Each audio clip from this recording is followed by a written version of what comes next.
Now, to make this a bit easier to follow, I will write my queries in a JavaScript helper file for now, and then just copy them over into the console, since I believe this is a bit easier to see than if I directly type them in there, as we will add more and more lines or stages. And adding stages is easier here too, because I can enter them in between without sending everything by hitting enter.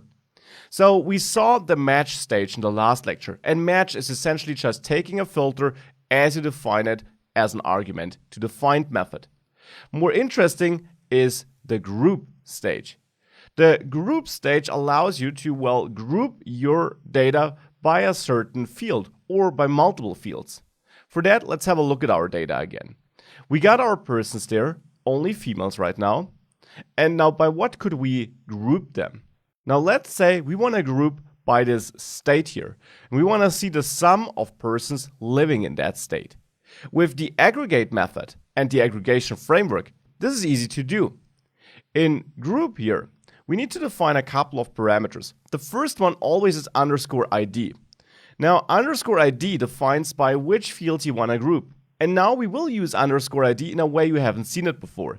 The value for _ID will be a document. Thus far, we always used an object ID, a string, or maybe a number, but we never used a document. But just as with any other field, you can assign a document to _ID. It's just not that common, to be honest, but for the group method here, for the group stage, you often see that syntax, because that will be interpreted in a special way, and it will basically allow you to define multiple fields by which you want to group. So in my case, I want to group by location, state. And I can do this by assigning a key here, which I give any name I want, state for example, and then $location.state. The $sign is important here because it tells MongoDB that I'm referring to a field of our document, which is passed into the group stage. So I'm referring to a field of this document, the location field. And then I can access a nested field just with a dot. Here, no $sign is required. So this should now group our results by the state.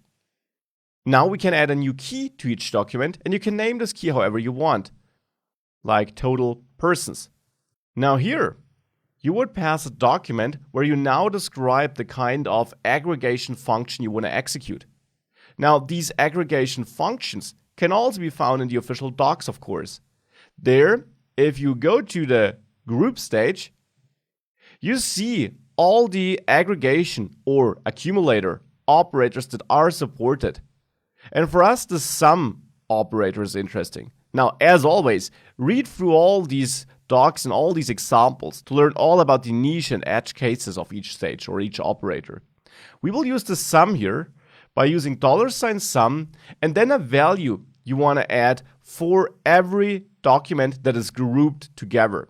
So if we have 3 people from the same location state, sum would be incremented by 1 times 3.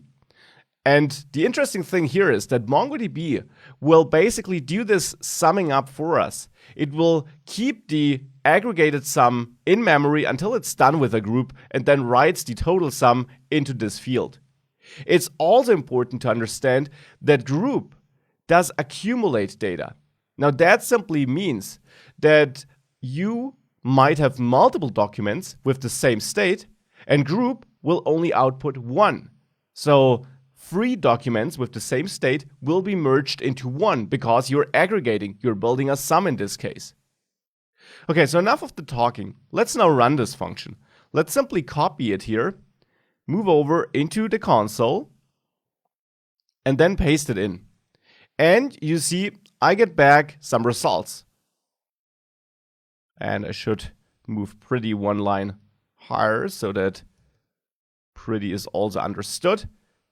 So now I can execute this and I get back some results. Now, what we see is we still have a lot of different states here in our data, but we can already see the aggregation seemed to work. We get a totally different output. We no longer have any person data because we changed it. We used group to merge our documents into new documents with totally different data, with the total persons and that ID. That ID, as you can tell, is that object we defined with the state on which it's grouped. And even though most states only have one person, which is simply related to the structure of our demo data set here, we see there are some states which seem to have more persons, like Synop. And we can simply prove that our aggregation is working correctly here by manually reaching out to our persons and finding all persons where the location state is equal to Synop.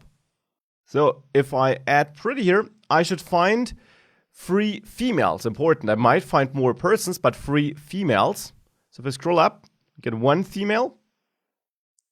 Here's a male, so we can't count him in because we filtered for females in our aggregation pipeline. Here's another female. And this is the last record, and also female. So we get 3 females in this state. And this is the group stage in action. Now let's play around with that a bit more.